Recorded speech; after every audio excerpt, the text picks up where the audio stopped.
One simple and definitive proof that you are not living on a spinning ball orbiting around the sun is the fact that daytime and nighttime never switch places as they must for the heliocentric model to be true. According to the globe doctrine, Earth makes one complete rotation on its axis every 24 hours, while simultaneously orbiting around the sun and completing one full revolution every 365 days. If this was truly happening, however, as you can see from the following image, the daytime and nighttime sides of the globe would have to flip every 6 months. For a more detailed illustration of this, imagine the sun rising at 6 a.m. in New York on the summer solstice.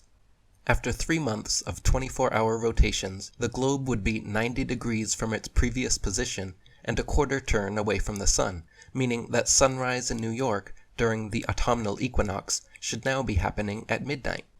After 3 more months of 24-hour rotations, the globe would be on the complete opposite side of the sun, 180 degrees from its starting position, so that sunrise in New York during the winter solstice should be happening at 6 p.m., or in other words, daytime and nighttime would have completely flipped from 6 months earlier. After 3 more months of 24-hour rotations, the globe would be 270 degrees from its original position, and sunrise in New York during the spring equinox should be happening at noon. In reality, as you can test and observe for yourself, this simply does not happen, and remains yet another nail in the globe's coffin.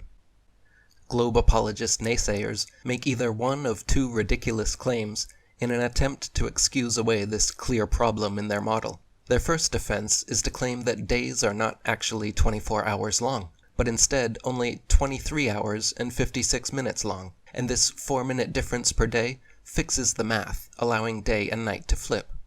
Now it is true that there are 2 kinds of days, known as solar days and sidereal days, and sidereal days are in fact 23 hours 56 minutes long. But solar days, which everyone on Earth sets their clocks by, are exactly 24 hours in duration. Sidereal days, which nobody sets their clocks by, are actually how long the fixed stars take to make one revolution over and around our Earth plane. As you can observe and measure for yourself, the constellations rotate just slightly faster than the sun, so that they take exactly 23 hours and 56 minutes to come back to their starting point, while the sun takes exactly 24 hours, 4 minutes longer, to come back to its starting point.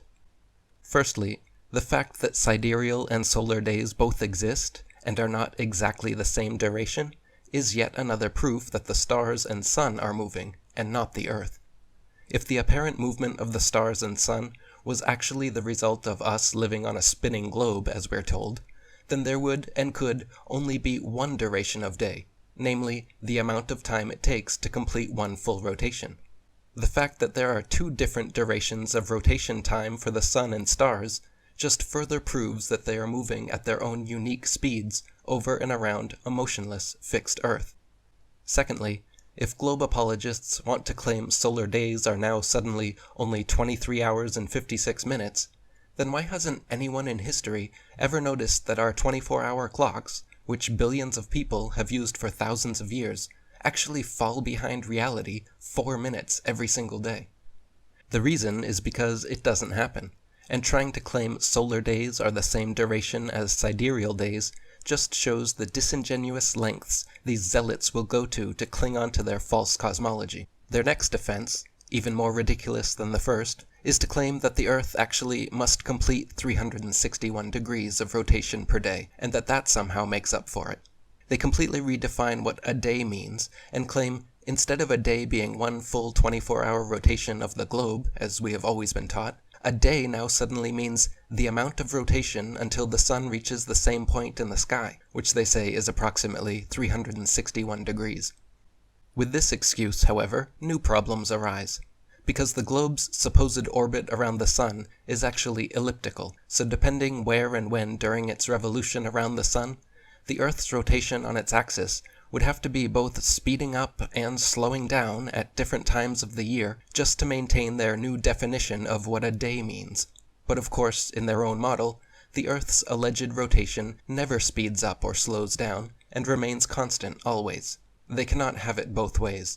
But like the kid who wants to have his cake and eat it too, these leaps of logic pose no problem for the willfully ignorant. For the fearlessly inquisitive, critical thinkers out there, if you still believe you live on a big blue marble, spinning faster than the speed of sound, please find some time to watch our new feature documentary. Link in the description box. Level.